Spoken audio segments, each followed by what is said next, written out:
Good morning and welcome to today's 2021 Memorial Day ceremony. We have an extended audience in attendance on Zoom. Today is the first time in over 14 months that we're able to meet in person. Isn't that great?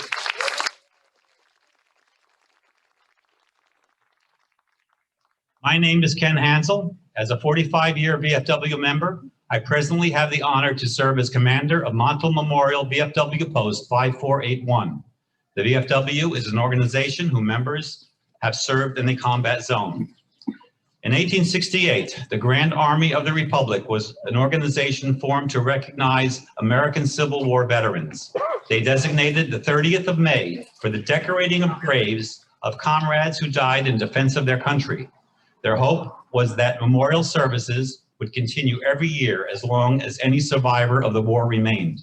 The Grand Army of the Republic was dissolved in 1956, but their legacy continues in our annual recognition each Memorial Day. Today, organizations like this post serve an important role in maintaining the sacred tradition of commemorating, honoring, and remembering those who made the ultimate sacrifice while defending our country. Please notice that our flag at the post here is at half staff and will remain so until 12 noon to recognize all who died in the service of our country. It will fly at full staff after noon for all service members. As part of the VFW's activities, it is at this time of the year we perform a flags in ceremony. This is when American flags are placed on veterans' graves. Montville Township's teaching staff, led by Robert Lazar, middle school history teacher, Rick Cosenti, helped again this year to organize this effort. I hope next year the students will be able to help us once again. For this ceremony, we have selected two themes. One is women in the military. Please notice that today, women will contribute to several parts of our program. Our second theme is a special memorial service. It has been well over a year since our post has been able to offer the proper respect for our post comrades in arms who have died. Today, we will take the time to do so. I will now welcome special guests who are here in attendance today. We have Senator Joe Panaccio. We have Betty Lou LaCroix, Assemblywoman. We have County Commissioner Thomas Mastrangelo. We have Mayor Frank Cooney, Committeeman Rich Conklin, Matt Kane, June Whitty. We have Police Chief Andrew Caggiano, Board of Education President Charlie Grau. We also have our firemen represented from Pine Brook and Montville. And thanks for flying that American flag up there. It's great. And we have with us our family members of comrades who will be honored today. Also with us today are two high school seniors who have accepted appointments to West Point. Nicholas Amoroso and Hyamuk Kang. Please stand.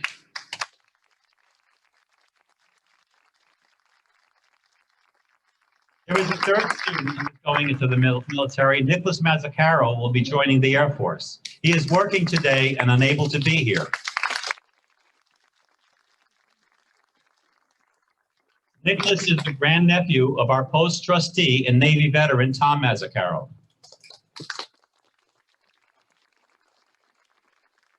In June, the post will be giving all three students our traditional send-off with a luncheon, certificate, and I think a check, so be ready. So you better be there. To continue our welcome, will all Post 5481 members please stand? I want to publicly thank and salute all of you for your service and membership as we continue to work with veterans and support the community and conduct youth programs. Post Sergeant of Arms, Jerry Goodman, please lead a salute. All veterans, present arms. Order. Thank you, Jerry. Please stand as the Post Color Guard and Montville's Police Explorer, Post 805, present the colors. They are accompanied by Montville High School student Jack Cassidy on the snare drum. Our Post Color Guard is led by Captain Dominic DeAndrea. The Explorer's advisor is Patrolman Dominic Danzy. All present. Present up. Present up.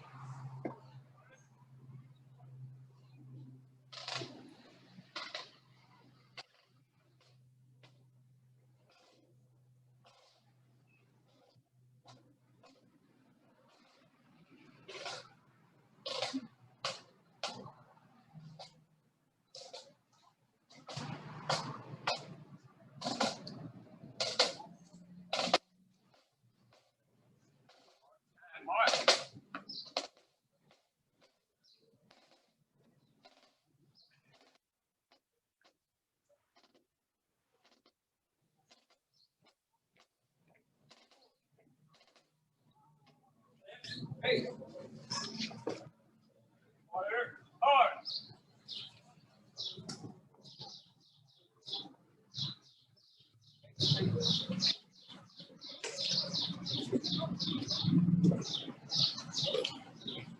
Thank you, Captain Dominic, the rest of the troop. Just so you know who's part of our honor guard. We have Jerry Gamian, World War II veteran.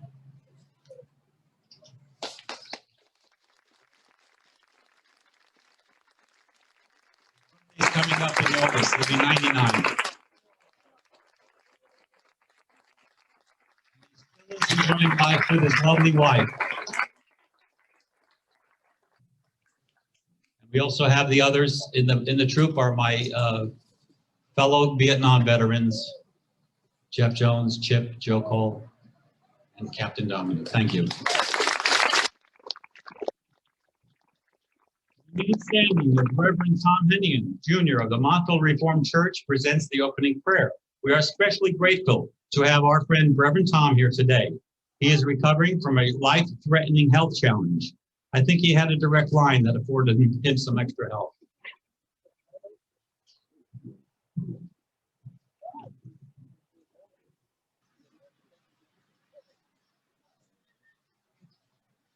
Uncover. Please pray with me. Gracious, sovereign God, Father and Lord of us all, on this Memorial Day, we pause to reflect upon our blessings as a nation and the extremely high cost of those blessings. Thank you for the many freedoms we enjoy in this country, for opportunities to flourish, for the security of our land.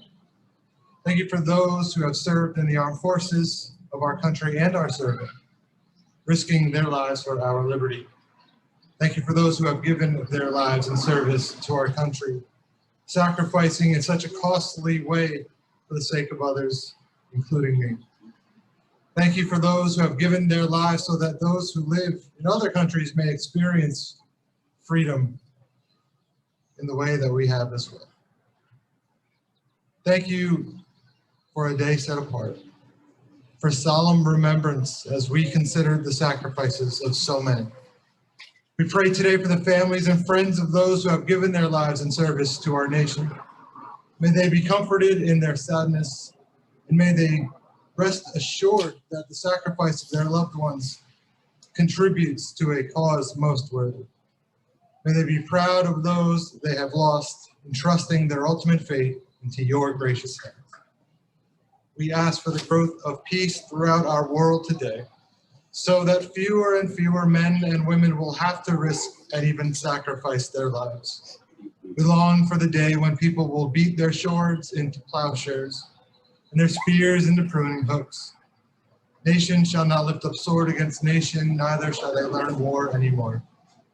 Take it from the great book of Isaiah. All praise to you, God of grace, God of mercy, God of justice, and God of peace. Covered.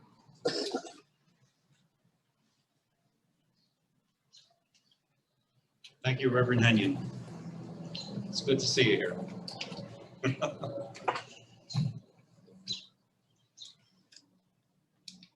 Remain standing as Montville Township Committee woman and our township's post VFW liaison, June Whitty, leads us in the Pledge of Allegiance. June.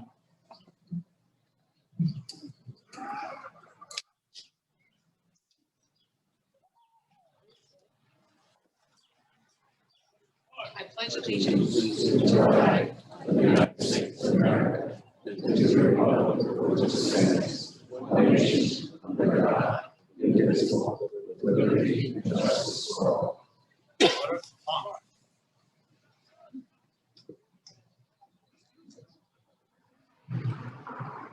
Township resident Nick Sisko, who has supported us for many years, will sing our national anthem. This will be followed, I think we have it today, by a flyover arranged by Coast Guard Auxiliary Flotilla 10-1 from Lincoln Park.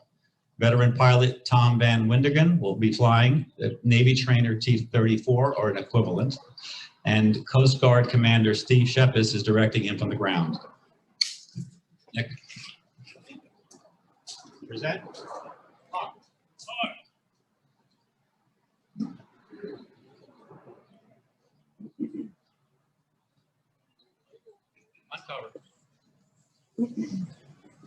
Oh, say, can you see by the dawn's early light what so proudly we hailed at the twilight's last gleaming, whose broad stripes and bright stars through the perilous fight o'er the ramparts we watch were so gallantly streaming, and the rocket's red glare, the bombs bursting in air, gave proof through the night that our flag was still there.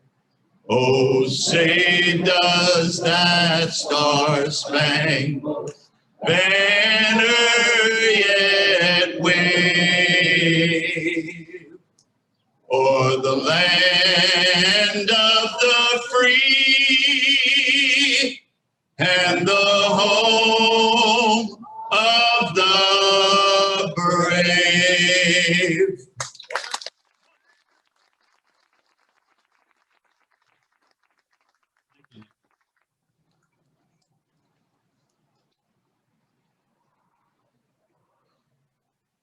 Montville Township Mayor Frank Cooney will now speak.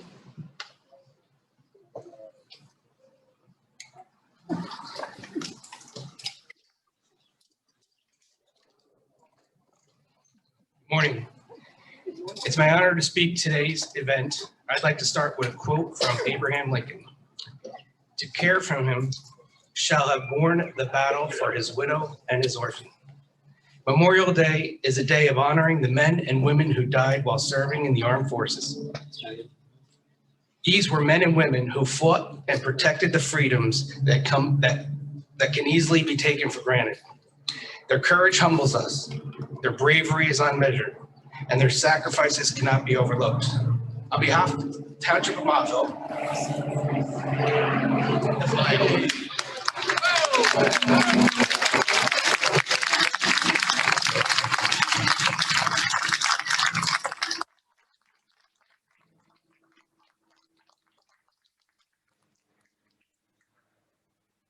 Okay, on behalf of the Township of Montville, I thank all veterans present here today for their service to our country. I ask the residents of Montville to take time to remember the veterans that we have lost, as well as their families this Memorial Day. Thank you very much.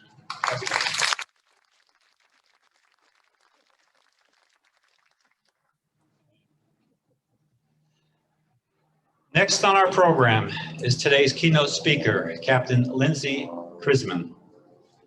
She is the daughter of Township residents Mark and Sue Danilek.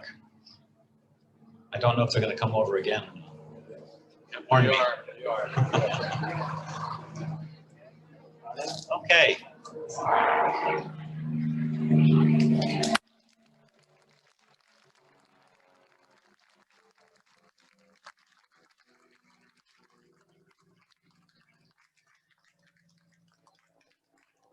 That's great. You're putting on quite a show for us. That's great. Lindsay is the daughter of Township residents Mark and Sue Danilek.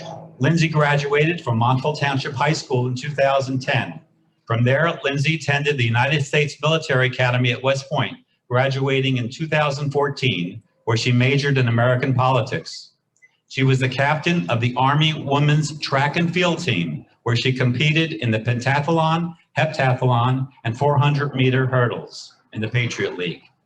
Before her senior year, she was named Brigade Commander and first captain for the 2013 and 2014 academic year. She is only the fourth female to hold the position in the history of the Academy. Business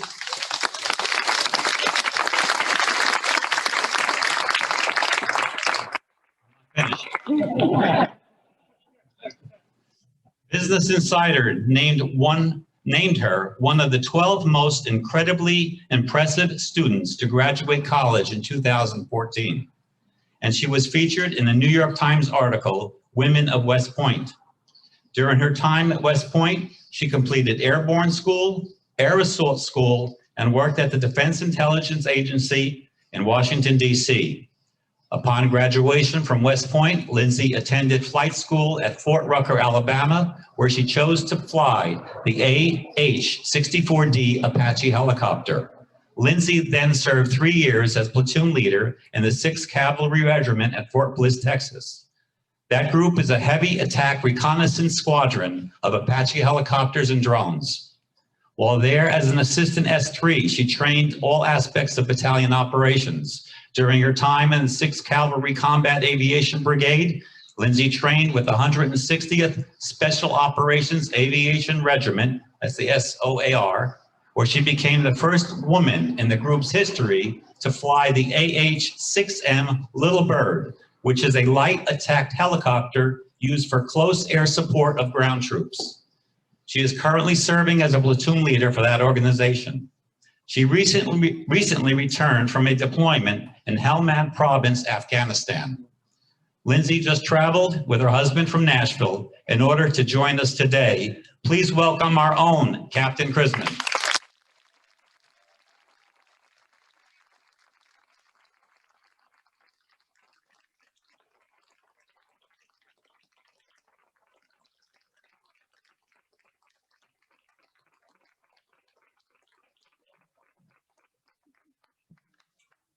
Well, thank you very much. Good morning, everyone. It looks like we got pretty lucky with the weather today, especially for the flyover. It's a little warm in the uniform, but today of all days, I am most proud to be wearing it, especially among some true American heroes. First off, I'd like to thank Ken and the VFW committee for inviting my husband and I back home today. Today is an inimitable day because not only do we have the opportunity to commemorate the men and women who made the ultimate sacrifice in defense of their country, but we also get to reflect on the great lives of those veterans who were recently lost due to COVID-19. Throughout today, please take a few moments to reflect on those who are no longer with us. I think the best way to pass on an individual's legacy is by telling their story. In my company area at Fort Campbell, we have a memorial wall right out in the front entrance. There are a lot of plaques on that wall, and each plaque is a small tribute to a lost member of Bravo Company, 1st Battalion, 160th Special Operations Aviation Regiment, the only light attack special operations helicopter company in the world. There are two names whose chronicle really struck with me, and I feel like today would be a great day to tell their narrative and to keep their legacy alive. This is the story of Major Matt Worrell and Chief Warrant Officer 5 Jamie Weeks. This story, the mission, is still classified secret, and a lot of the details I can't get into, so I'll only touch on a few specifics of their story.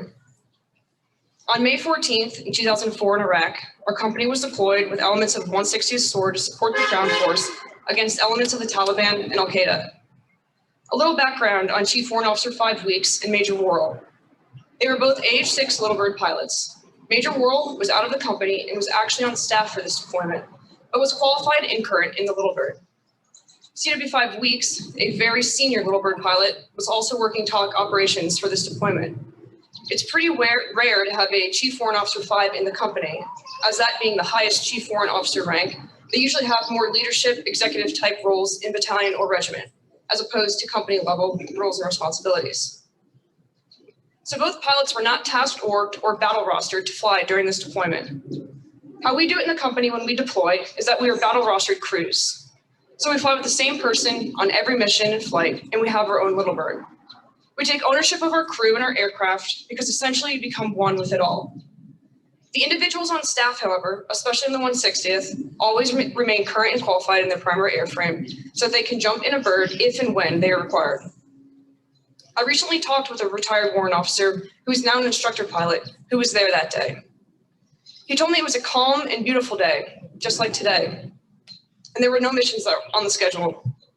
Also important to mention, the 160th typically does not conduct operations during the day. We call ourselves Night Stalkers, and our motto is Night Stalkers Don't Quit.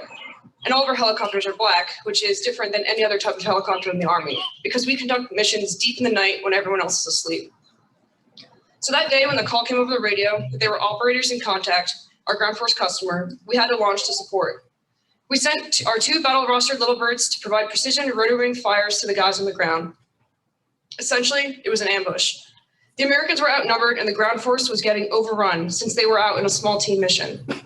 The 2 little birds overhead were a huge deterrence, and that allowed the ground force to start making their way to be taken out of the battle zone. However, we were a big target in the sky.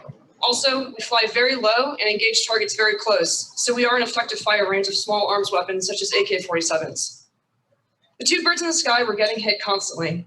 In fact, the lead aircraft was hit so bad, both pilots were both shot and still able to fly, that they had to fly back to base and conduct an emergency procedure in order to get the helicopter back on the ground safely.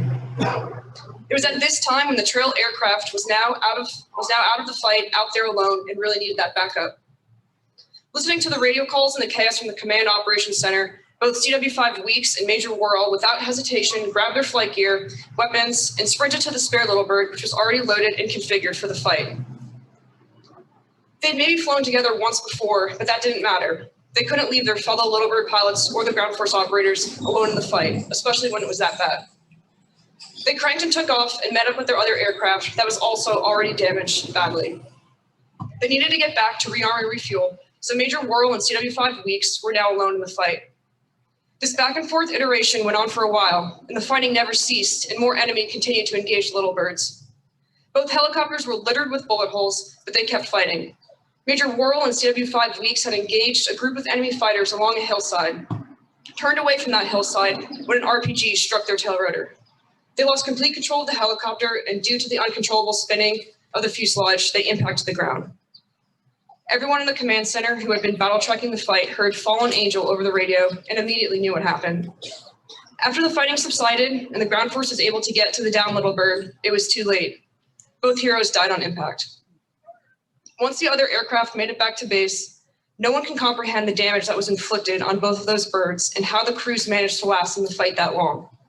75 Weeks and Major Worrell sacrificed it all and never thought twice about their decision to get back into the fight, not knowing that they would be paying the ultimate sacrifice that day. What's crazy is that every single person I work with would have done the exact same thing without hesitation. Those are the kind of people that I work with and that serve your army, and that I'm humbled every day by their expertise, their ruthlessness, and their love for their unit and country. It's an incredible act of heroism that should never be forgotten.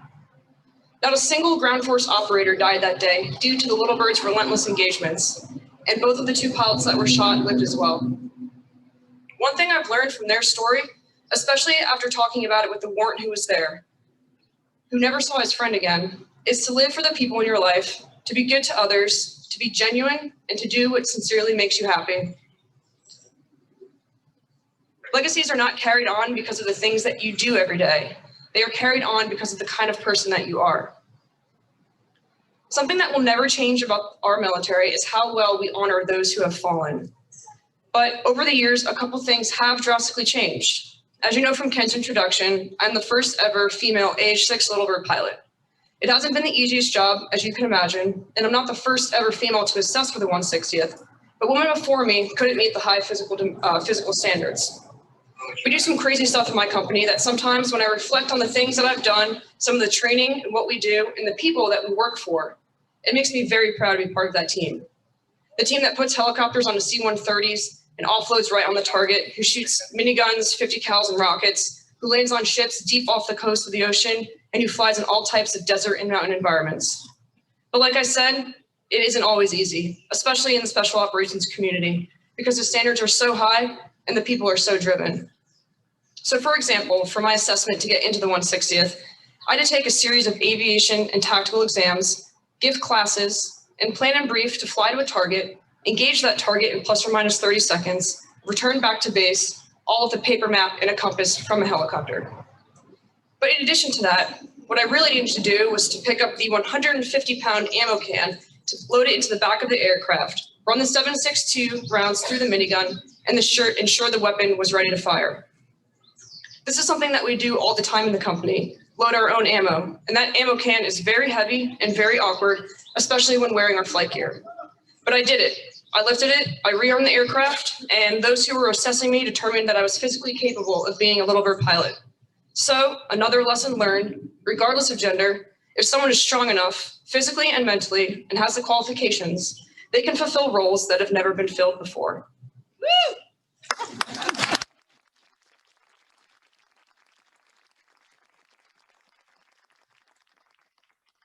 The Army is changing, in my opinion, for the better.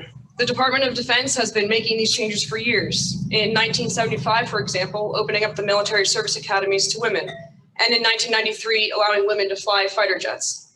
It took until 2016 for the DoD to recognize that all positions to be opened up for qualified women, to include infantry, rangers, special operations, Green Berets, Navy SEALs, and MARSOC, which is the Marine Special Forces Unit. Of course, there is a perception that integration of women into combat arms would be pursued at the cost of combat effectiveness. However, being a woman, the first, in an organization that operates with Tier 1 assets, deploys in small teams, and is ready to deploy in defense of our country at any time and anywhere, it works. It's doable. And I believe that the Secretary of Defense in 2016 made the right decision to integrate women into combat arms across the joint community. Implementation hasn't happened overnight, and the standards remain the same, which is prudent. For example, there is yet to be a female in a combat ground-pounding role such as a Green Beret or Navy SEAL, but the opportunity is there. The military has long prided itself on being a meritocracy, which all the veterans here today know, where those who serve or served are judged not based upon who they are or where they come from, but rather what they have to offer in help defense of our country. Reflecting on today, Memorial Day, and all those who have lost their lives, it is good to see that the Army continues to move in a progressive direction. Thank you again to Ken and the Montville VFW Post 5481 for your service to our country and for having us here today. It has been my pleasure. And before I conclude, I'd like also everyone to recognize both my husband Gabe and my brother Andrew for their service, both as infantry officers who fought on the war on terrorism overseas in Afghanistan.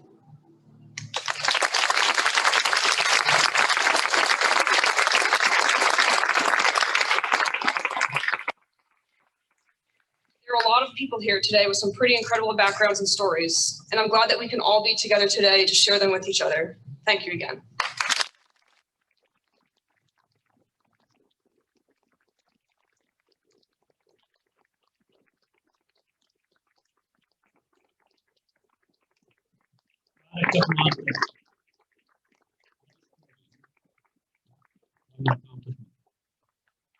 Thank you. I would like to say a few words about Lindsay's husband, Gabe. He graduated from the United States Military Academy in 2014. He commissioned as an infantry officer and served in the 1st Armored Airborne Division, the 1st Armored Division at Fort Bliss. He deployed in Afghanistan, as Lindsay mentioned, as a platoon leader, and he recently resigned from the Army and is now in his own business in Nashville. I'll say something about her brother, Andrew, who's also with us, as we know. Graduated from Seton Hall University in 2015, where he completed ROTC requirements, commissioned as an infantry officer. He served at Camp Drum, New York, and then deployed to Kabul, Afghanistan for 9 months as a platoon leader and operations officer with the 10th Mountain Division, a division my father's cousin was with in World War II, so that's a nice connection. He is now out of the Army and owns his own business in Montville. I want to mention somebody else here today, and it's the reason I'm going through this list, and that's John Trezza, 96. He served in World War II, October 43 to November 45, and he was in the Battle of Iwo Jima with the 5th Marine Division. Will you stand, John?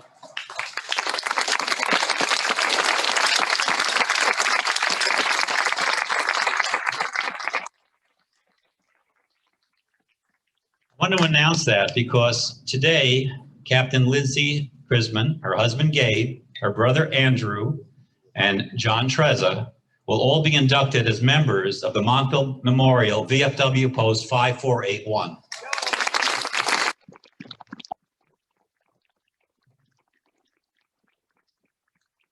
We even have VFW jackets for you today. How's that?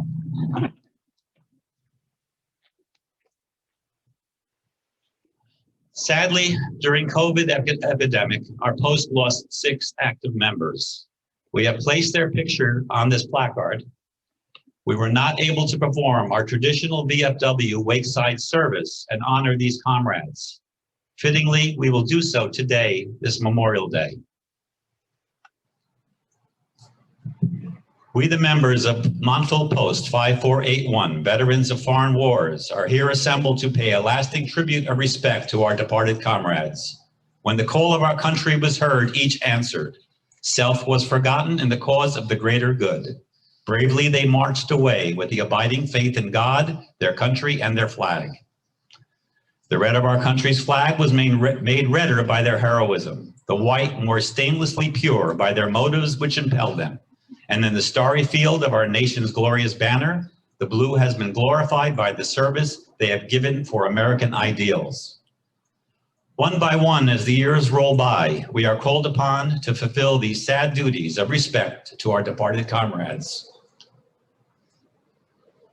The Evergreen Tribute is a symbol of our undying love for our comrades. Junior Vice Commander Jeff Jones will bring up the tribute.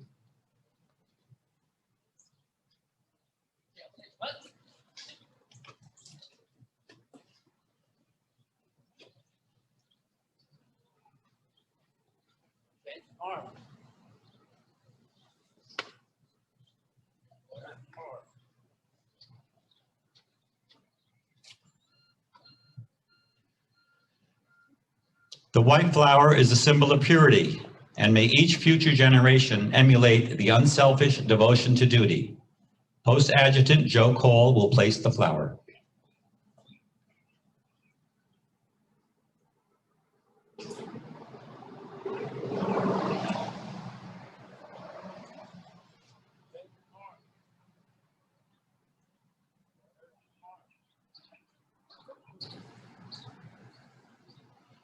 The red flower is a token of affection for our comrades in arms. Trustee Chip Cutler will do the honors.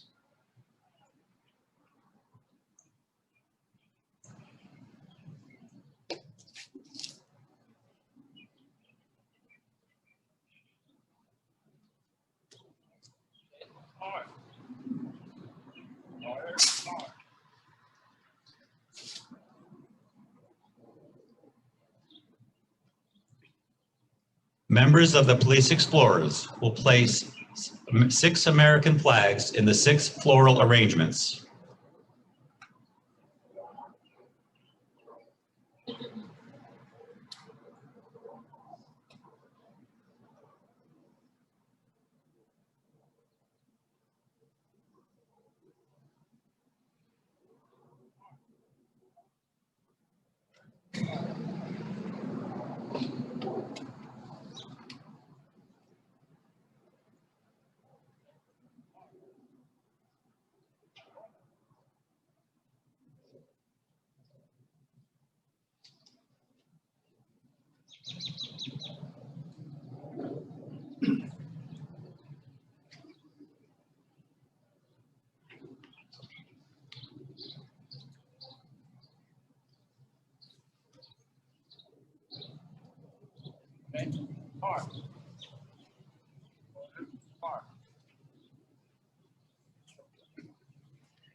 I would like to have all veterans perform a final honor hand salute to our departed comrades.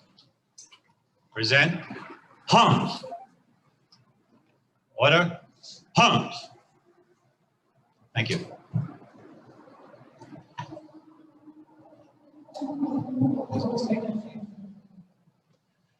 I will now be asking some family members to say a few words in remembrance of their lost loved one. Please wait until I call upon you before coming to the podium. Our chaplain, Dominic Howard, will be presenting each family an American flag that flew over the U.S. Capitol building. They were provided by our local congressional office and facilitated by Veterans Liaison Willie Toba. Thank you, Willie.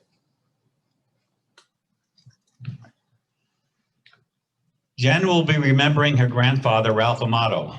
Ralph, 90. He served in an Army infantry company during the Korean War.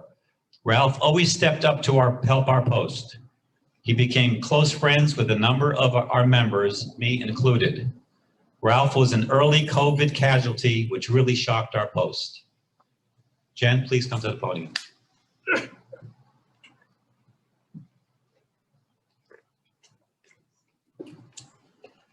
On behalf of Ralph's entire family, we would like to thank you for this opportunity to show our support and gratitude to the VFW Post 5481 for the kindness and friendship they have shown my grandfather.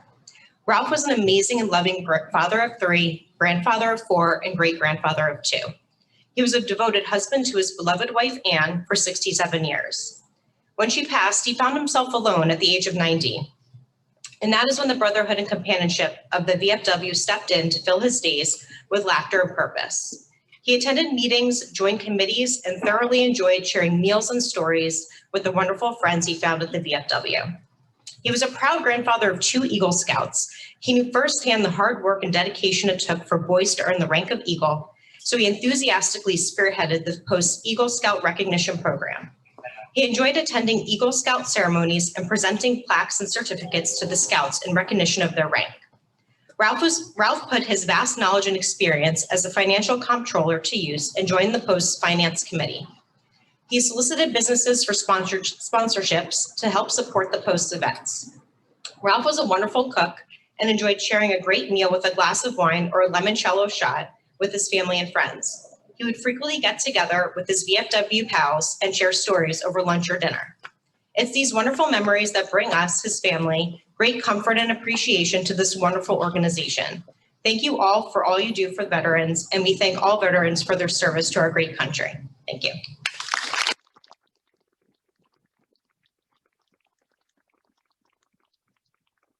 And what a wonderful tribute. And I want to mention that the family has been absolutely generous in donations to our post, dedicating that to the Eagle Scout program, which was very close to Ralph's heart.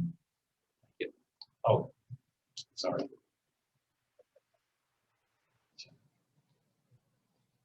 Presenting a flag.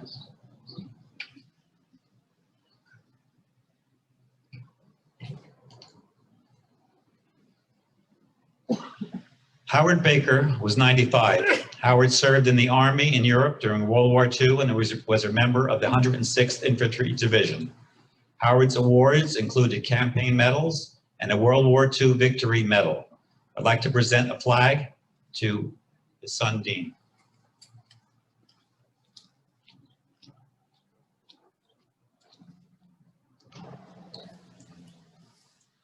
Dominic.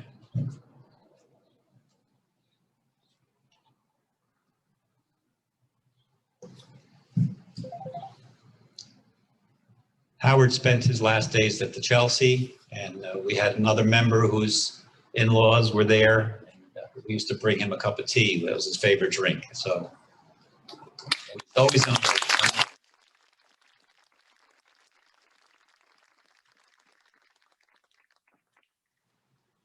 Glebe Ledford, 95, was a longtime personal friend. He was a tough Oklahoma native, ex-Newark police officer, and proud World War II veteran. He served in the 69th Infantry Division of the 3rd Army under Patton and marched through France, Holland, Germany, and Austria. His partner, Melina, I don't know, you want to say a few words, Melina? If not, I'll say a few words. Cleve was always around to help, He was one of the neatest guys I ever knew. I wish my basement looked like his. And we're going to miss Cleve also. Thank you.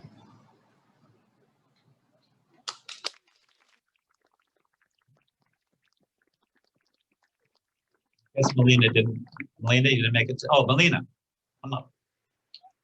My fault. But I have my list up to date.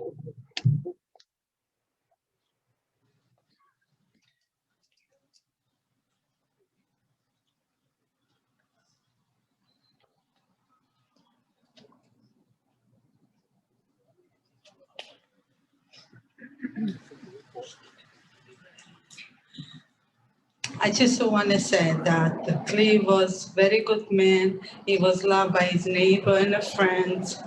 And he served his country proudly in World War II and as a Newark police officer for 28 years. He got a great sense of humor and he was a great man. He will be missed.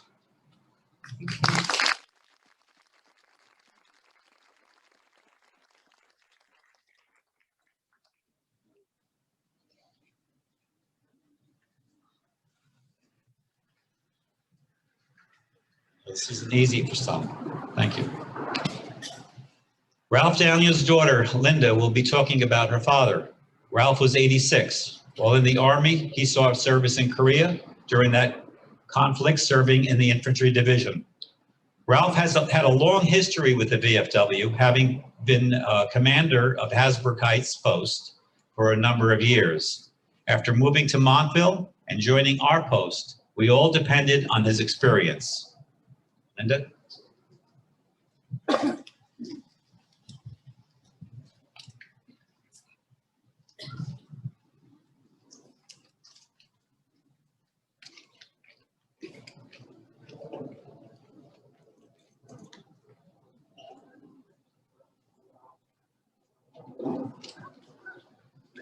Good morning.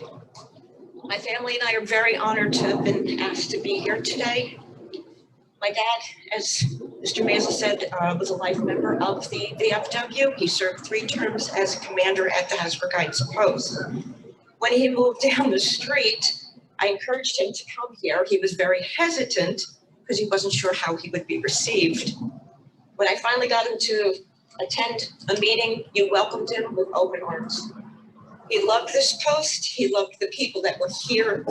He enjoyed all the activities that you provided. He enjoyed going to the school on Veterans Day. He enjoyed the parties that you had. And he enjoyed his once a month poker games. My dad, very simple man. He loved God. He loved his family. He loved his country. He was proud to serve. And he was even prouder to be part of this wonderful organization. On behalf of my dad and in his memorial, I'd like to present this check to you. Do what you need for the VFW ball in his memory.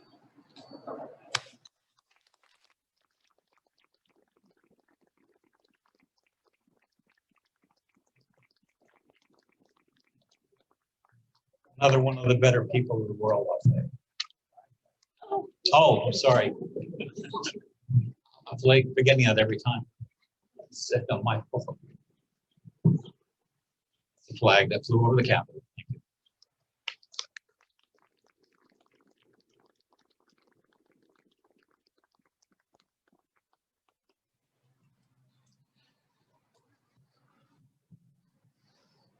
Joe Quaid was 97. Most may not know this, but because of his vision and persistence, we now have our VFW home at this community park. Joe served as a paratrooper with the 17th Airborne Division in Europe during World War II. Joe participated in several military campaigns, including the Battle of the Bulge and parachuting across the Rhine into Nazi territory. Joe was awarded the Chevalier of the Legion of Honor of France, in addition to 3 Bronze Stars, and paratrooper and glider wings. Joe's son, Jeffrey, will now say a few words about his father.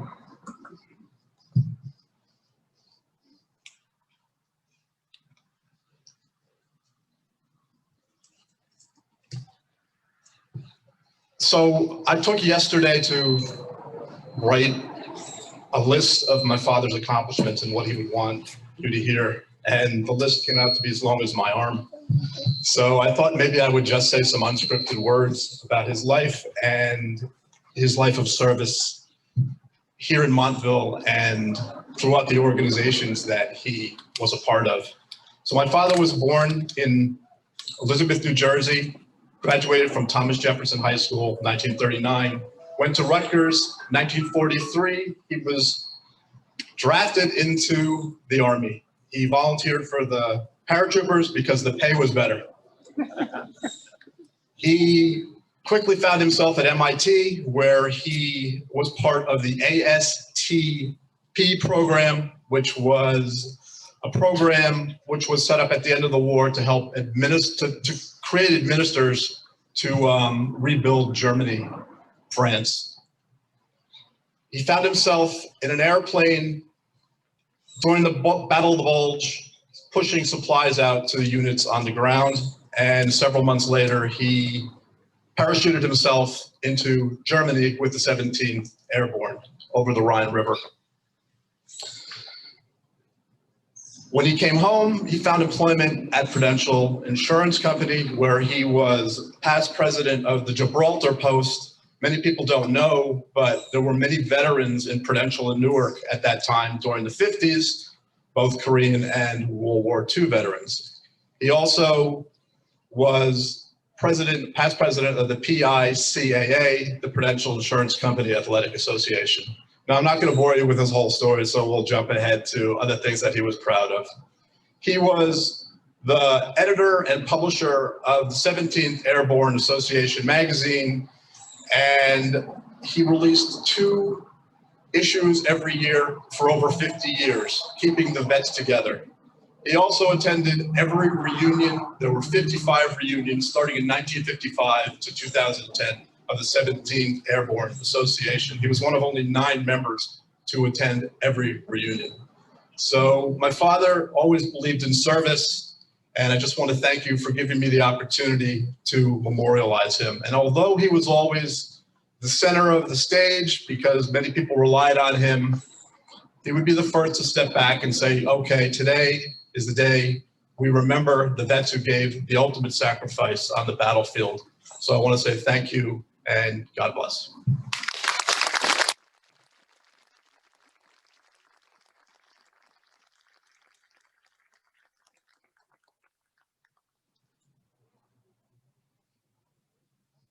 Very well said. I know Cujo for over 45 years. His daughter Kim and my son went to school together all through school. I remember Kim from being one of 2 girls on the Little League team. And so there's quite a history with the Quades. Thank you.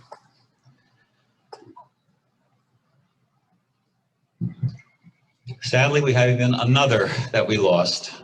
Herb Turner was 99, was in the 101st Airborne Division. Herb parachuted out of C-47s as a Pathfinder radio operator. Herb served under General Omar Bradley.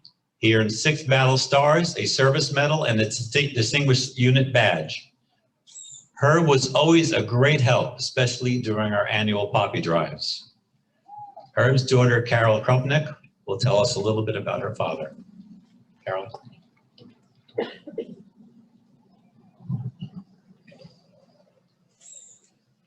Good morning to everybody.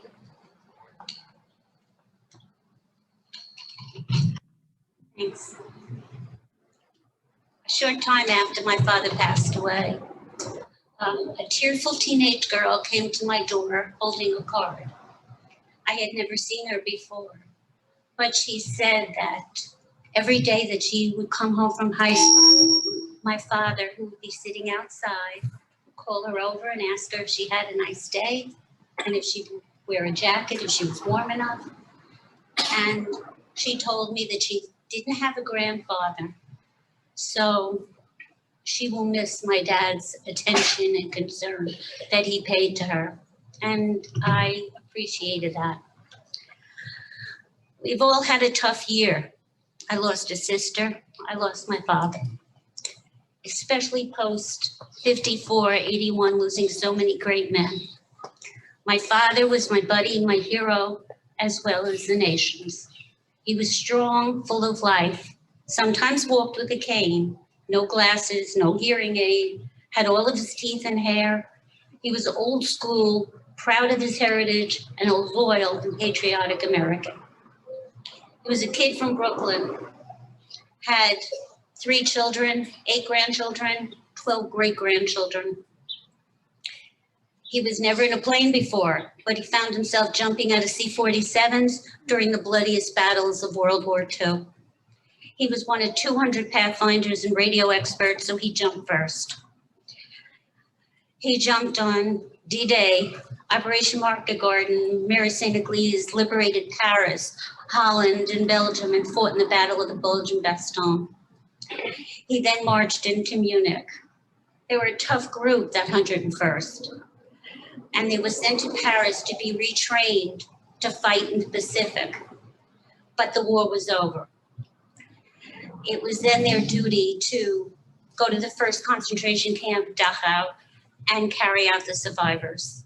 He said that it was a sight he would never forget. His troop was featured in The Band of Brothers and Saving Private Ryan. He loved his family, making TikToks with his great-grandchildren, Billy and Jared. Ice cream, Frank Sinatra. He was always singing When You're Smiling. Cats, chocolate, Cadillacs, singing and dancing, and going out to eat, and just life in general. The VFW Post 5481 was very important to him, and wherever he went, he proudly wore his hat. He wore it at every talk that he gave and was part of the Lazar School of Living Legends. He tried to make every meeting, events, luncheons, and sold puppies. He wanted to support all the men in their branches of service. He gave talks to all the high school, elementary school, and middle schools, wearing his original Eisenhower jacket, which very rarely could people put on something that was over 75 years old. He always said to the children and the students to look out for each other. He got through the war that way and looked out for the guy in the foxholes next to him. He cherished the freedom of the greatest country in the world. He tried to instill his sense of patriotism to them. He left a wife and a baby and served 3.5 years in Europe because that was his American duty. He used to say, and he said it often, if anyone doesn't like this country, they should leave. Now, just as much as ever, we need to appreciate America and stand by the USA.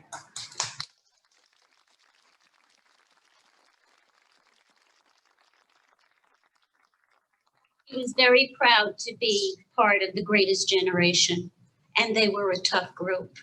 Left their lives, their families, and fought for tyranny and justice. And not even on our own soil, fought in territories that they had no idea where they were, in the Pacific, in Africa, in Europe. The terrains were all different, the people were all different, but the goal was still the same, to win the war.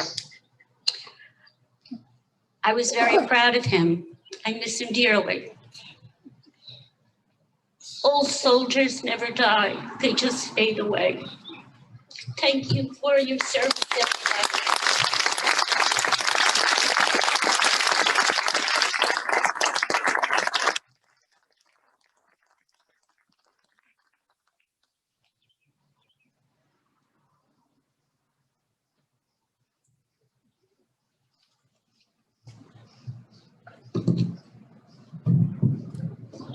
Thank you, Carol. All great stories. They will all be missed. They're all my friends. Singer, songwriter, musician, and producer Alus will now sing Amazing Grace.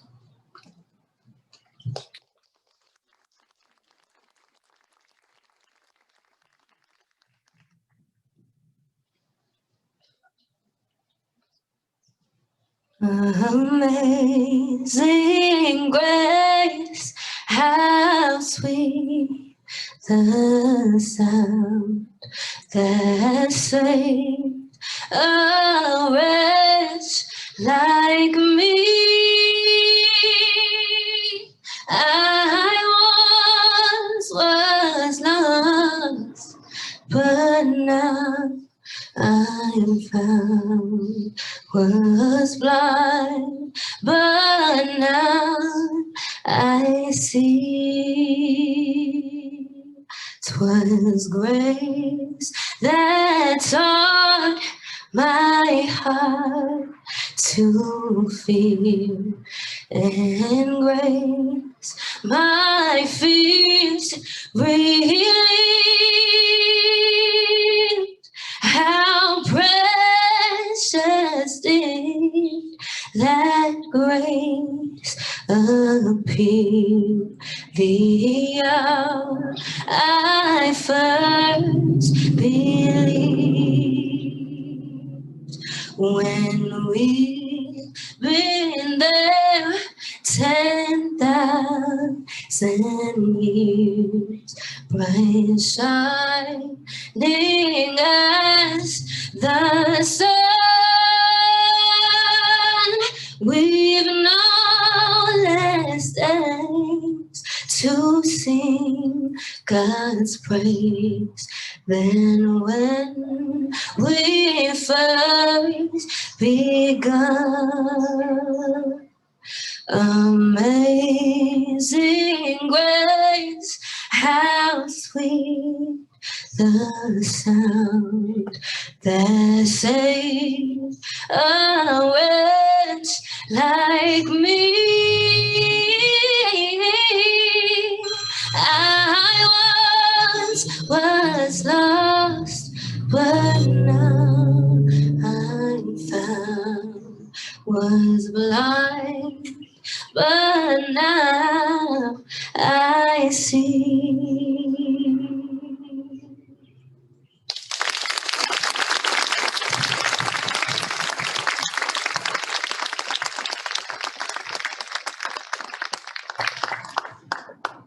That was wonderful.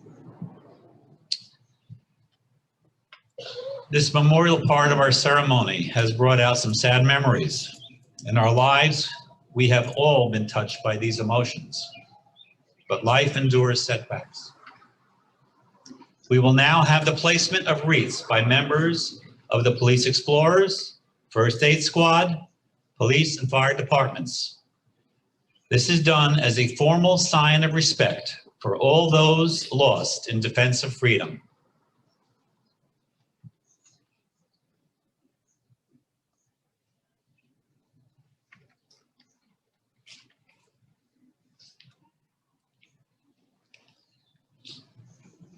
Wait a minute. Hold on one moment with the rest of it. You see representatives or women of our town for 2 first aiders, firemen, and explorers.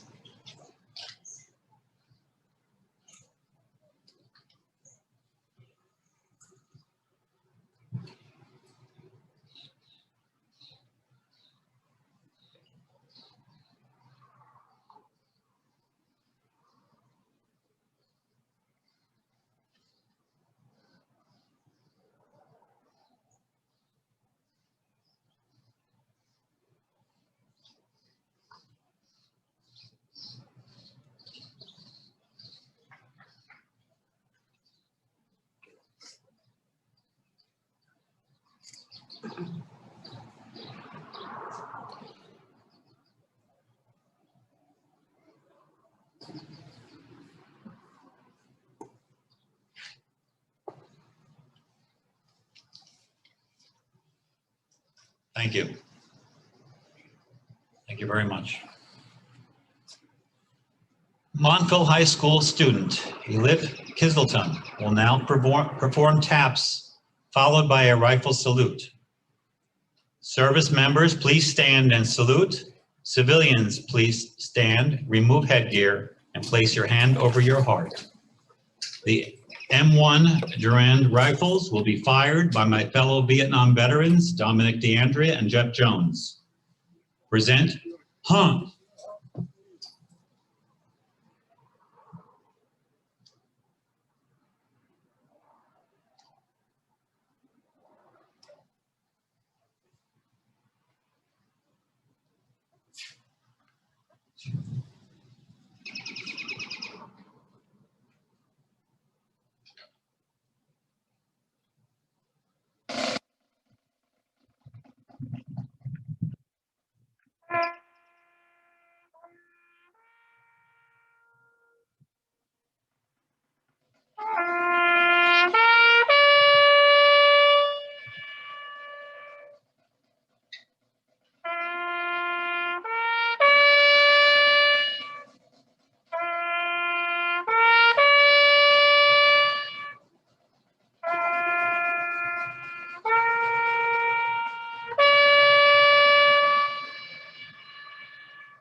God bless you all. Thank you so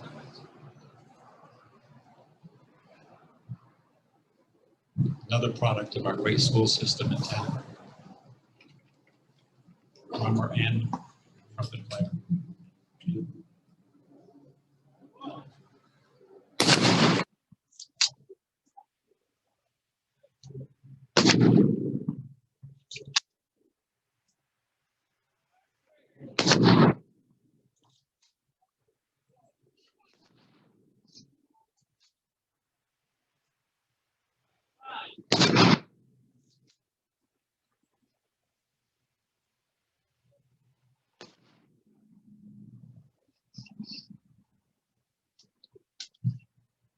We did 6 today because of our 6 last comments.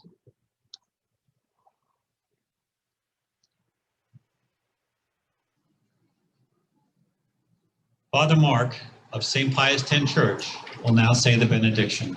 Father.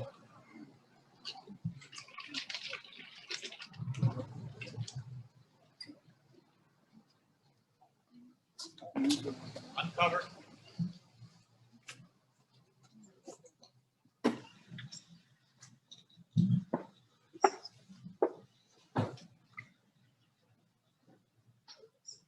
As we gather for this solemn remembrance of these acts of heroism, we've been given a vibrant awareness of their family life, their backgrounds, their achievements.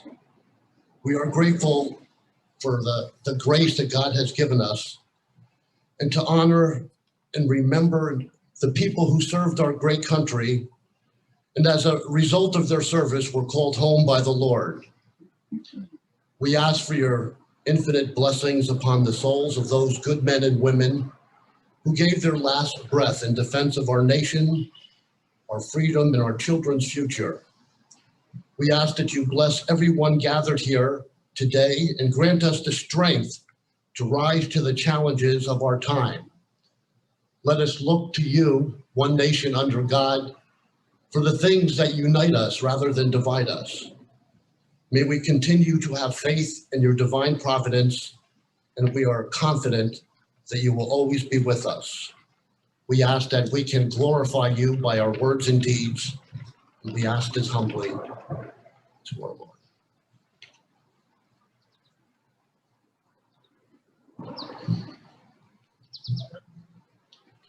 Cover. Thank you, Father.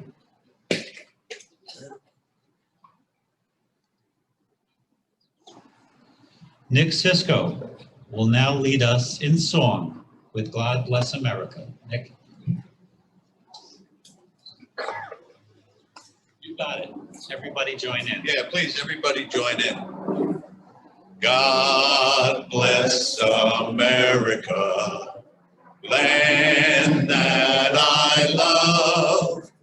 stand beside her and guide her through the night with the light from above, from the mountains to the prairies, to the oceans, white with foam.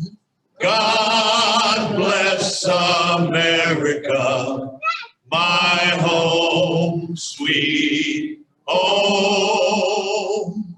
God bless America, my home, sweet home.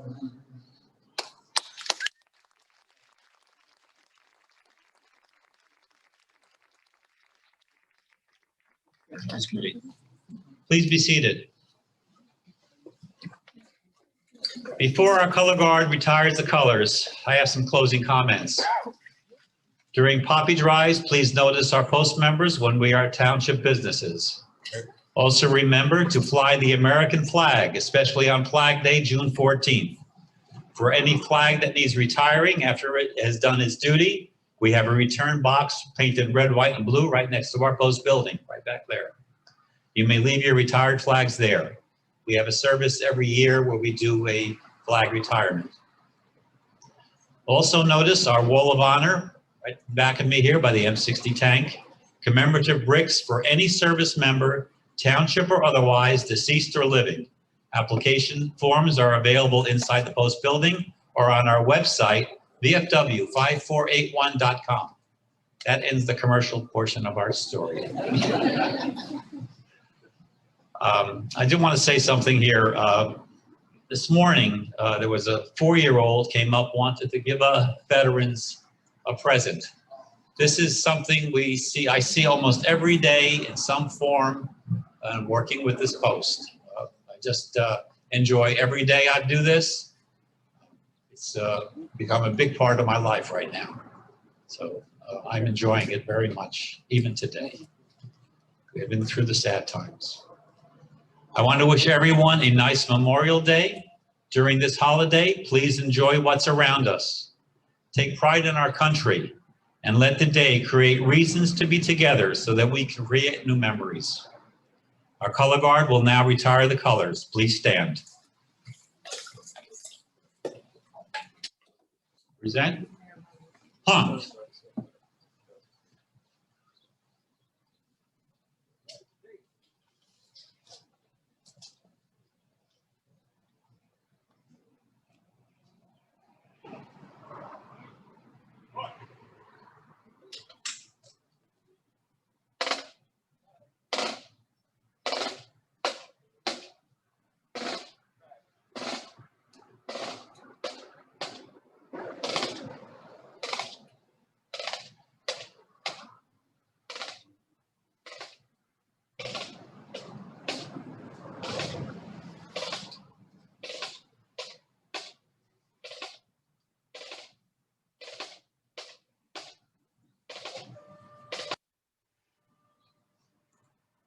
Order.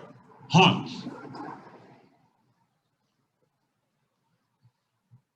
Thank you, everyone. You can be seated. And thanks for your attendance and your attention.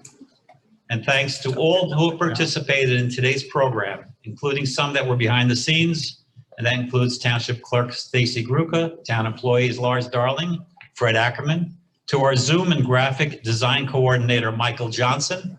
Thank you, Mike. And our video producer, David Champion. We have some light refreshments available on the back table. You're welcome to visit inside our post. For many of us, it's our home away from home, so it's open to your review today. Goodbye, everyone. Please stay safe. Thank you very, very, very much.